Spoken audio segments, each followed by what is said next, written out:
Thank you, Mr. Chairman. First of all, I'd like to start off by saying that as a mother of four whose kids played local organized sports growing up, this is a difficult hearing topic. It's really upsetting to think that my kids and their teammates could have been coached by someone who had a history of misconduct. And even more disturbing to think that I and the rest of the parents would not have known if that was the case, because as we've recently learned, in most cases, lists containing the names of banned or suspended coaches isn't public information. NGBs have different policies regarding whether they maintain lists of banned coaches, and if they do, whether they publicize the list. The committee asked all 48 NGBs and the USOC whether or not they maintained a list of individuals banned or suspended from participation with the NGB, and if so, whether the list was publicly available. Only 18 NGBs have a banned or suspended list that is available to the general public.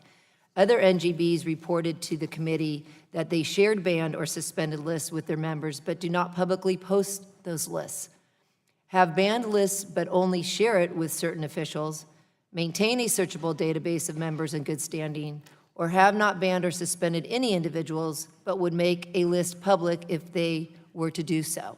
As you can see, there's a wide variation in whether and how the NGBs and USOC make their banned or suspended list publicly available.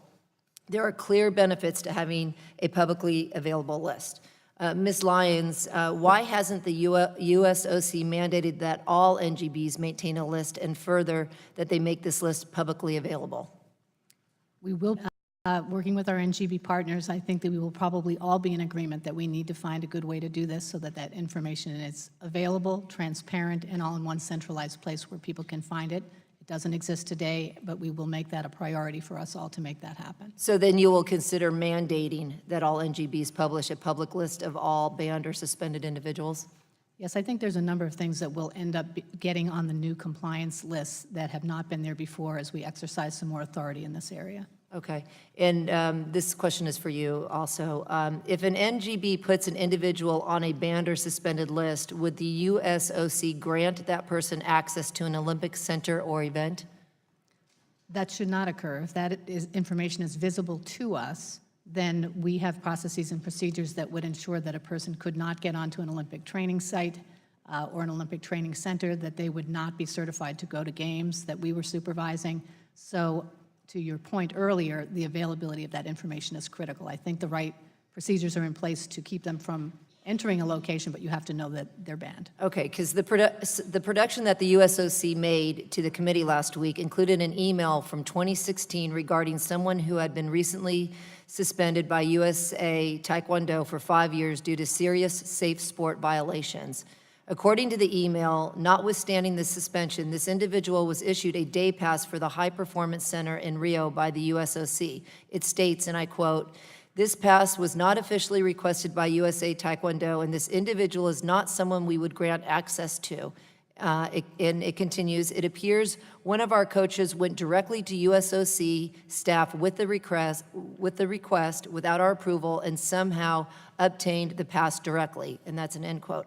Another coach complained about this person being around female athletes. USA Taekwondo's banned or suspended list is public. USA Taekwondo banned this individual for 5 years, and the USOC granted him access to an official center at the Rio Olympics. How do you explain this? It certainly should not have happened, and it does point to one of the reasons we're putting together an athlete safety commission to look at where these gaps in the system are. It shouldn't occur. That type of information needs to be available so that people in those venues would immediately know to check that list. That should have happened in any case. It did not. Well, I want to highlight what the email also said, because it went on to say, please help me understand how this could have happened, as these things have happened consistently in the past, so this is not an isolated incident. Neither is it something we can just ignore given the seriousness of the adjudicated complaints. So my point is that this is something that consistently had happened, and how did that possibly consistently happen? Clearly, there was not an appropriate policy or check in place, a check and balance, if there was a policy, to ensure it was being followed. So we have to do better, and we have to find out why that happened and make sure it does not happen in the future. Okay, I'm out of time. I yield back.